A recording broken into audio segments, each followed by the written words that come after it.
आज आपण पाहणार आहोत महानगरपालिका क्षेत्रात बांधकाम परवानगीसाठी लागणारी कागदपत्रे। पहिलं महत्त्वाचं डॉक्युमेंट आहे ते म्हणजे 7/12। 7/12 वरून आपल्याला जमिनीचा सर्वे नंबर, क्षेत्रफळ, जमिनीचा प्रकार याची अधिकृत माहिती मिळते।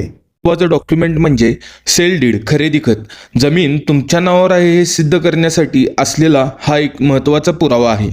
तिसरं महत्त्वाचं डॉक्युमेंट आहे एनी ऑर्डर म्हणजेच अकृषिक दाखला, तुमची जमीन बांधकामासाठी पात्र आहे हे सांगणारं प्रमाणपत्र।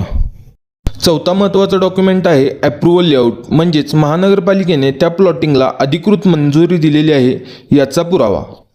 पाचवा आणि अत्यंत महत्त्वाचं डॉक्युमेंट म्हणजेच बांधकाम नकाशा, सबमिशन ड्रॉइंग। या नकाशावरूनच महानगरपालिका तुम्हाला बांधकाम परवानगी देते। हा नकाशा COAच्या अधिकृत आर्किटेक्टकडून घेणे गरजेचे आहे। अशाच बांधकाम क्षेत्रातील नवनवीन व महत्त्वपूर्ण माहितीसाठी द मराठी आर्किटेक्टला फॉलो करा।